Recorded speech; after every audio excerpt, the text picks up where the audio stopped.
Hello everybody, my name is Cool, but I'm bringing out this video of me reviewing a board game, and today I'm going to be doing a review of Dorfromantik Light Luggage in the Small Box Big Game series. And yes, the series has been resurrected and I'm going strong in it. Woo! Alright, so let me go ahead and get our background music started so we can get that going along the way. We know we love the background music, just not that song. I don't like that song in particular. Yeah, much better. Much better. Alright, now as far as everything goes, this game is a little bit on the bigger side of a small box big game, but I still call it a small box big game because it's light luggage, a smaller version.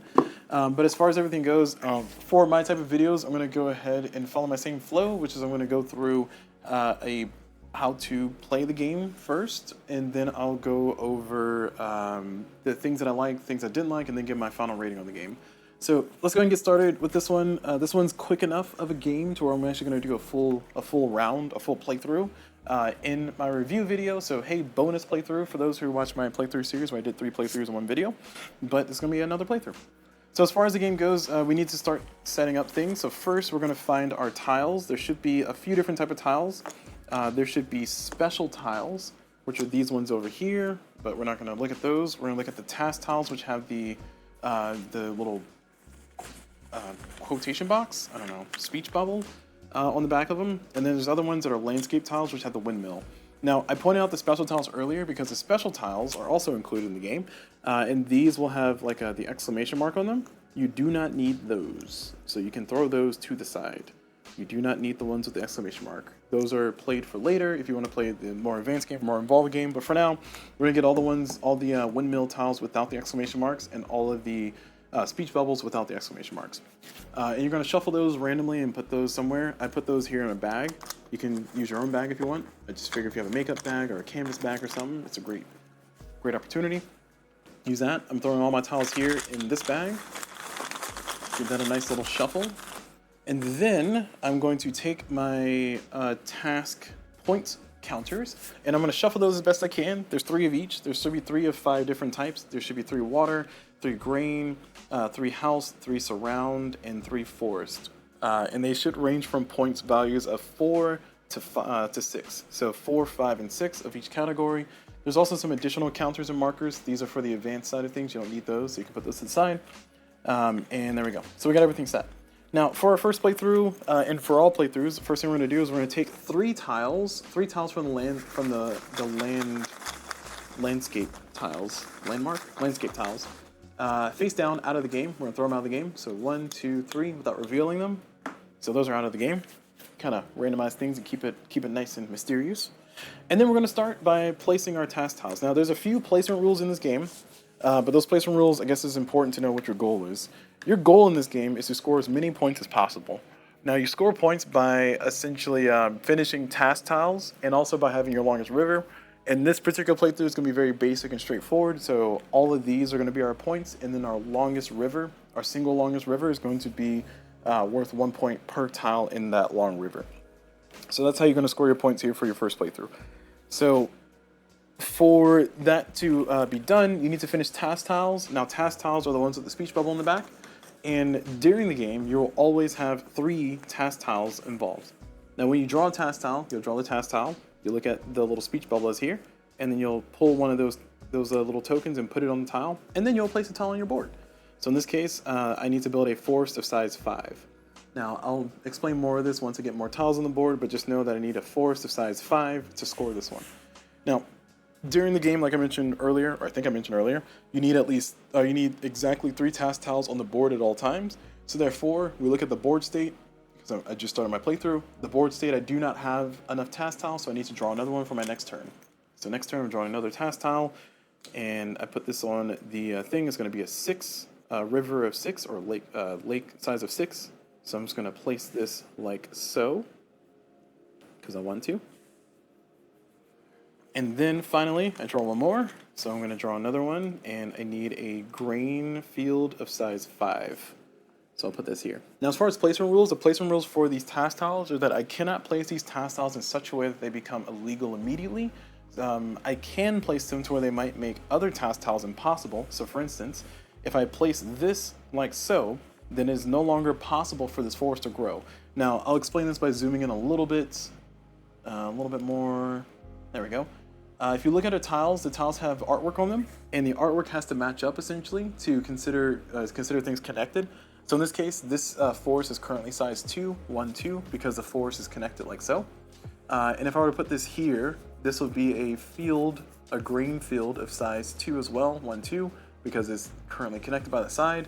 But if I were to put this new task tile here, then I am no longer able to do this, and this becomes invalid. This gets thrown out of the game completely, and I'll have to draw another task tile. Now, another thing is important is order matters. So if this were my board state initially, and I drew this after, I didn't, but if I did, I would not be allowed to place this like this, so it would immediately become illegal. So that's what I was saying earlier. So in this case, I'm going to choose to put this over here, and we're going to zoom back out to our normal view, and we're going to continue our playthrough. So now that's done, I'm going to continue drawing landscape tiles until I either finish a task or until I run out of landscape tiles. The game will end when you need to draw a landscape tile and there are no more landscape tiles in the bag. So both have to be true. So it has to be true such that there are no more landscape tiles in the bag and you must draw a landscape tile.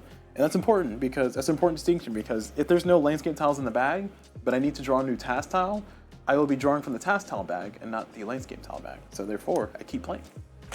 So you can kind of use that to your advantage. Be the power gamer that you seek in the world. I don't know. All right, so I'm drawing my next tile here, and I'm just gonna place this one here. Just gonna keep the river going. Remember, I need 6 for that one to be completed. Here's another one. And this game does play very casually and quickly. Another rule for placement is that you are not allowed to cut off rivers like so. This is an illegal placement. Rivers must be connected to each other or have a way to kind of continue flowing. So in this case, I could place like this, but then I would end up cutting off my forest here, and I don't want to do that. So I got myself in a little bit of a predicament already. So I was going to put it here and just call it a day. Get the river out of the way. Next tile. A bunch of not good. So maybe I'll do this to hopefully connect that. We'll see. Ooh, okay, that works. I'll take this instead. And you'll notice that for placement rules, it doesn't matter if the sides don't match for anything else. It's just for the river specifically, they must continue. All right, speaking of must continuing, look at that. Perfect. All right, oh, that's great. I'm gonna do that. 1, 2, 3. Oh yeah, look at that. Continuing our nice little lake there. Actually, I'm gonna do it this, nope, do it this way. Kind of doesn't matter, does it? 1, 2, 3, 4. One more. That's not what I wanted, but 1, 2, 3, 4, 5. One more there as well. Come on, give me something good. All right, I'll take it. So I can do this here, and it's going to finish this one. So when I finish the tile, or when I finish a task, I'm going to put it over here to show that I've scored it and I finished it. And then I'm going to draw a new task tile to replace that one. And this is how you have your perpetual 3 tasks running. And again, we're going to take that, we're going to flip this over. And you'll notice that I could put this here if this were a higher number, but I can't, because it'll make this one illegal immediately. It would finish that one, but it'll make this one illegal immediately, and that's not allowed. All right, I'm gonna do this. Okay, continue.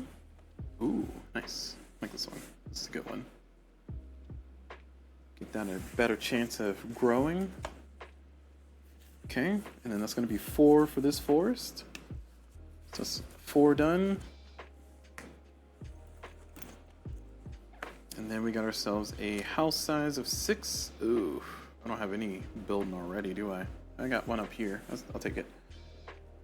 All right, so it's 1, 2, 3 so far. Oh, actually, it's 1, 2. Now it's 1, 2, 3. Okay. Gotta pay attention to that artwork. Nice. Nice big size there. Even. That's too many. 1, 2, 3, 4. Oh, 1, 2, 3. Okay. Do that. 4. Yeah, we'll do that. We'll do 5. Sure, we'll do 5. Done. And now we finish. We get a new task. This is going to be a house of size 5. Ooh, that's actually kind of. Oh. It's kind of convenient, but I can't put it there. So I could put it here. No. This is rough. So I need to. Yeah, no, I don't like that. I don't like that. I'll corner myself if I do that. I think it's safe for me to put it over here instead. Oh man, what's with all these river bends all of a sudden? Come on, game. All right, we'll do this. Now the river, more rivers. The water's just running on by. All right, there we go. That's a good one. So with this one, I want to place this like so, because then if I get the 6 forced, which should be the remaining one, because I got the 4 already. The 5 is about to be finished, so that means that this is the 6. Then that means I can put it right here immediately and then score it. So 1, 2, 3, 4, 5. Draw a new task tile. And it is a, ooh, all right. Well, it is a 4. So this is a little bit rough because I cannot connect it here yet, but I could put it like so. It would be nice to do that. I don't want to start a whole nother river, but I need to, because otherwise this is going to be a problem later. Shoot. Shoot. Dag nabbit. So I got hair everywhere. You can't see it, but it's there.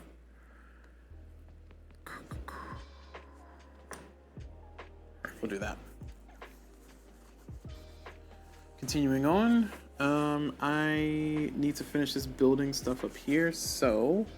Ooh, there's no good path, is there? Oh. I think we got the same situation over here. We need the same kind of tiles for both of these. So there's a 4 house left. So I'll put this here in the hopes that I get a 4 house later. And we continue.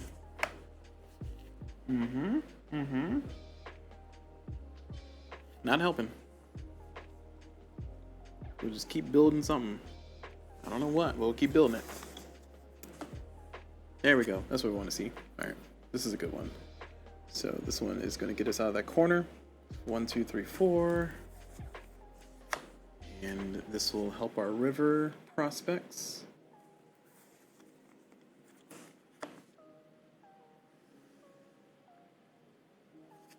And this will help our house out here. So 1, 2, 3. Good. This is 4. I think this is going well. I'm running out of tiles, and I don't have a lot of objectives completed, and I'm feeling a little bit nervous. But I can't do anything but just kind of keep placing until I get this something done. So there we go. That's going to finish that. Now we get a new task tile, and this one's going to be the forest. It's going to be a forest of size 6. So we have 1, 2, 3, 4, 5. So this is not connected because it's not matching artwork. So 1, 2, 3, 4, 5, and this is going to be a 6. Done immediately. Good. We get a new task tile. This one's a surround of 5, so we got to wrap around this entire one. By 5, I think I can put it here. That's 4 so far. I just need to put one more tile here. Okay, that's 3 task tiles are out. That's rough. Get my river longer, sure. All right, there it is. Done. So our 5 wraparound is done. Trying to get some more tasks finished here aggressively because I'm running out of time. This one's going to be a 6 field. So, oh, I cut my fields off. Oh my gosh. That was perfect. And then I ruined it. What a blunder. What a blunder. I gotta do it all over again. Shoot. I can hope for connection. Here? Maybe? Or is it safer to do here? I think it's safer to do here. 1, 2, 3. Yeah, it's safer. Okay. Alright, next one. Oh man, I only got 2 tiles left in the back. Oh no, we're about to run out of time. Alright, this is 1, 2, 3, 4, 5. So this is done. Okay. This is a river of size 5. 1, 2, 3, 4. Perfect. Yes, we will do this number. I think I should connect it here. I only have 2 tiles left, or 1 tile left. So this is going to be 5. So now I get another task tile, and as you can see, I have in the bag, in the landscape tiles, I have 1, and over here I have a number of tiles left, so I'm trying to score these in a way, or place these in a way to where I can score them immediately. Oh, this is perfect. 1, 2, 3, hey! 4, so we get this one. Alright, next up, this one's going to be a field of 4. We have that here, but it's also our 6, but it doesn't cut it off, which is good. So we're going to finish this 4. Coming in clutch. This one's a surround of 6, I think. Oh no, I don't know yet. A surround of 4. Okay.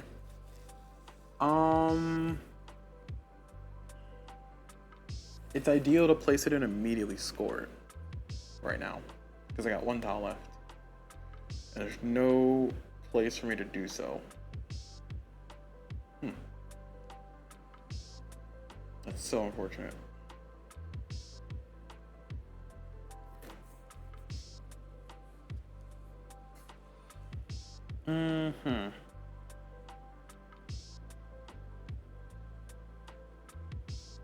I can try to get the most surrounded by putting it up here. And that's 3 sides. And my last tile I can use to either finish that. Oh, wait. No, yeah, that's fine. So this is 1, 2, 3, 4. Alright, so we gotta do this. And that finishes this tile. So now we have nothing but task tiles left. So we gotta keep scoring task tiles. Oh, I lied. We only have 1 task tile left. Ugh. It's our last round of 5 or 6. Oh man, I don't think it's even possible to put this anywhere to score it immediately. Jeez, that is a rough deal in there. We'll put it there, and that's it. I'm out of tiles on both sides of the bag. I think I did pretty okay. So now we're gonna go and add up our score, and by that I mean I think I did terrible. Let's go and add up our score. So for forest, I got 15 points. For grain, I got 9 points. For village, I got 9 points. River, I got 15 points. Wraparound, I got 9 points. And my longest river is going to be 1, 2, 3, 4, 5, 6, 7, 8, 9, 10. Nope, that's not math. 1, 2, 3, 4, 5, 6, 7, 8, 9, 10. Oh, that was right. Yeah. You don't count the same tile twice. So 10 is my longest. And my final score is going to be 67 points. Woo! 67 points. And now we're going to go to our Steam box and we're going to open it up and we're going to look right on over here. And we got ourselves 67 points. So right there at 65. And if we were to play again, we would now play with these new special rules, using the rulebook to look up what the tiles are as we get them. But we draw 2 random of these tiles, special tiles, which are the ones we put to the side, the ones with exclamation mark. And then we'll play the game, and the higher our score goes, the more we'll start adding to the game until we get to 180, which we get to unlock the special stuff, I think. But essentially, that is the entirety of the game. Plays quick enough for us to even do a full playthrough here in our review. Speaking of which, let's go ahead and do the review, talking about things that I like, things that I didn't like, and we'll give my rating at the end. As far as everything I like about this game, I do love the quick pace of the game. I do think it's a great game to kind of sit down, unwind, play it, throw the pieces down, kind of build your city and try to chain your scoring if you can. It is a reasonable couples game. I say reasonable because I think this game is better solo, personally. But I suppose you can also play this game 2-player with you and a partner, or you and a friend, or you and maybe a coworker or something. Kind of sit down and play tiles. In those regards, what you do is the person whose turn it is will draw the respective tile they need to draw, and then you can discuss about where you want to place it. But then ultimately, the person who gets to decide where it goes is the person whose turn it is, and then you just kind of keep rotating on and on and on until the game's over. So it's a cooperative game, and it's fun. It's good fun. The map looks pretty, the artwork is pretty good, and I think it's really straightforward with the scoring. And also, there's a lot of variety, surprisingly, with just a few of these extra tiles added in, a few of these different extra tiles and gold cards that can show up.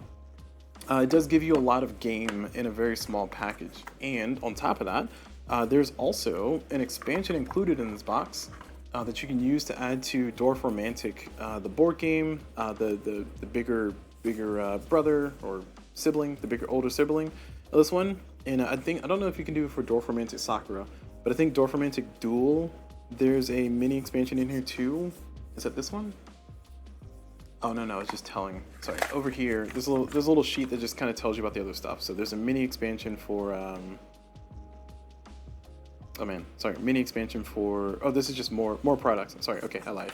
I misread this one, but I have Dorfromantik Sakura. I have Dorfromantik. Oh no, I have Dorfromantik the original, and I have Dorfromantik Sakura. I just ordered Dorfromantik original, so it's on its way.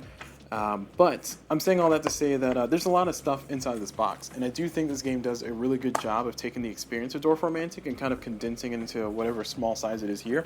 I want to clarify that I've only played Dorfromantik like Luggage. I have sat down and looked at playthroughs of Dorfromantik Sakura, and I've watched people play through on YouTube, on the internet, play through Dorfromantik the video game. So my context lens, my scope of experience for Dorfromantik is literally from this game. But of that experience, through correct rules and incorrect rules, I have 22 plays logged of this game. And just to give more clarity, sorry, 23, including the one I just did here. 23 playthroughs logged this game, and I have owned this game for how long? Let me see. I first acquired this game at a time in the universe. Whoops. Sorry. Trying to see where my stats are for this game. Thought it was an easy find, but I'm over here struggling. Huh. Well, I can tell you my first playthrough. My first playthrough for this game was, what is this? 2 weeks ago? Sounds right. Sounds about correct there.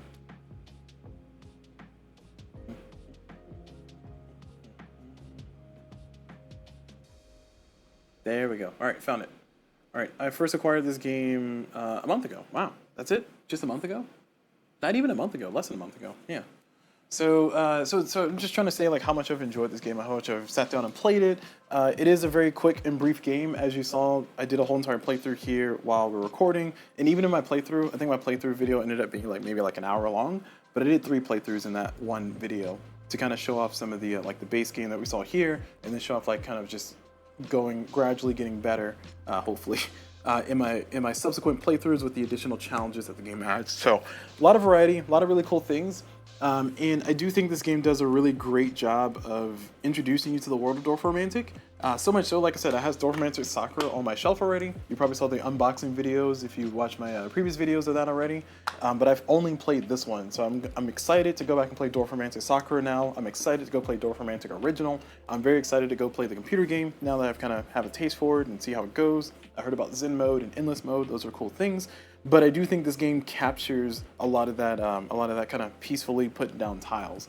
Yes, you are trying to fight against your score or beat your own score in this game, so you're trying to get a higher and higher score every time. And yes, you do have some challenges that can show up that can really puzzle or challenge you. You know, cause you to maybe think a lot longer than maybe you would want to try to think in a game like this. But I do think that even with those negatives, that things are still kind of flowing. Speaking of negatives, to kind of get a little bit more formally into the negatives, I think one of the biggest negatives for this game is, was some of the randomness that shows up. So it's kind of a strength and a weakness of a game like this. It's the same thing that exists for games like Carcassonne or any other tile placement game where you draw a random tile and you place it. It really depends on how you think and how your brain like plans and how you go for the long-term game. Because you can have situations to where you can have like, this same field can keep scoring you, the 4, the 5, and the 6 if you get it in the right order. But because the randomness of when you draw or which point scoring tile you draw can really determine what happens in the game, you can end up in a situation to where you just don't have the points that you need. You don't have the things that you need, and you just end up feeling sad. You just end up feeling sad because like, oh man, shoot, if that came out a different order, it would be good. Or like a situation I had here in my little demo, I put this here to kind of solve the problem of getting a surround of 5, but that really broke my chances of being able to finish the 6 that came out, because that 6 was destined to be there. Actually, no, it wasn't, because I put that there. Look at me, causing myself problems on top of problems. But ultimately, it really boils down to just the negatives really being the random of the game, but that random is not truly a negative, because the point of this game is that you're drawing the tiles, kind of placing it, adjusting to the challenges that you're faced with, and trying to make the best of a bad situation or not as ideal situation. And there's a lot of different ways that you can maybe just house rule it. Say, hey, I don't want that tile, and draw another one. Maybe draw 3 tiles and play 1. You could fix it with air quotes if you want to, but I think the game as it is fine. I just want to mention that as a negative because I think that's one of the biggest negatives for the game. And even when I say biggest negative, I'm giving it a little bit too much weight because I think that for the goal or for the experience that this game is trying to target, that's big negative is very minor for this very light luggage game. Speaking of light, I will say that this game is pretty light. I mean, if you play it 6 times in a row, it's not very light because you're really you're really dialed in, trying to make sure that you do the best you can with the tiles that you have, and you start seeing different rotations of special tiles and different card combinations with goals and special tiles and the order they come out in and what you're trying to do and why you're trying to do it. You start trying to plan further ahead, and it just gives you a lot of variety, but it is still a very light game. So I appreciate everything this game does. I think this game does a great job of giving you a lot with not as much. And just going into my rating of things, I think I'll give this game like a solid 7 out of 10. I'm only giving it a 7 out of 10 because I'm leaving space specifically for Dorfromantik Sakura and Dorfromantik, the original game, to kind of knock me off my feet. I'm not expecting anything super expansive, but I'm hopeful that maybe a Zen mode exists in one of those two. Again, I've had Dorfromantik Sakura on my shelf since the beginning of this year in 2026, which is when I'm recording this video, and I haven't played it. I opened it, but I haven't played it. So therefore, playing Dorfromantik Light Luggage has got me very excited for that. So 7 out of 10, I think, is a pretty solid score for a game like this. I do think that if you're looking for like a nice little couples game to play, this is a great fit. I would also say that if you're looking for something like super in-depth and crunchy, this could be that, but there's other options like literally Dorfromantik's older siblings. Just go play those. Go play Dorfromantik Sakura, Dorfromantik the original, and you'll probably have a lot more to crunch into. I don't know yet personally what's abstracted in this game that's not abstracted in the other games, but I will say that seeing the same tiles and same tile rotation, knowing that there's so many river tiles in this game, has gotten me to the point to where I kind of know what's showing up. I think I had one playthrough that won't see the light of day, but I had one playthrough where the surround tiles, I know there's a straight through, there's a bend, and there's a dead end. So I got to the point where I started planning ahead enough to where I tried to put a spot specifically to where a dead end could go, and I knew it was going to be a dead end of at least 5 or 6. So something like this, I can preserve that spot or reserve that spot for the rest of the game. And then once this tile shows up as a 5, I can put it there, score it immediately. Or if it's a 6, I can put it there and then put another tile and score it immediately, or score it afterwards. And I think stuff like that is fun. That comes with from your knowledge of the game. But it basically means at a certain point you start running out of depth. So again, I'm advocating for playing the bigger version of the game, but this one is no slouch. This one is a good experience. I've enjoyed myself thoroughly, and hopefully it's come across as far as my recommendations on things that I like, things I didn't like, and maybe this game's good for you. Maybe it's not good for you. I don't know. But for everything else, though, I'm going to go ahead and close out the video there because I'm just getting on to rambling. This game is fun. I do enjoy it greatly. I do think it's a little bit of a drawback that the random factor just kind of determines if you're going to have a good time or bad time. But thankfully, the game is short enough to where it doesn't feel as devastating if you end up just getting, just wiped because the tiles came out in such a bad way, or maybe your tile placement was not as ideal, and you can just kind of reset the game pretty quickly and then go. So yeah, 7 out of 10 is my final rating, so hopefully that is very informative and useful for you. Thank you all very much for watching this video, though. I appreciate everybody and all of your patronage and all of your comments and everything. Go out and play this game if you would like to go get it. I do think this is a good addition to your collection, and I do think this can coexist with the bigger version of the game. I do think that this sounds like it can coexist with the bigger versions, let's just say, because again, I haven't played the bigger versions, but with how quickly this one plays and with how long I think those ones play, this still has a place on your shelf beside those two. So go out and get this one too. All right, so thank you all very much for watching. Hope you all enjoyed the video, and as always, I will see you all whenever.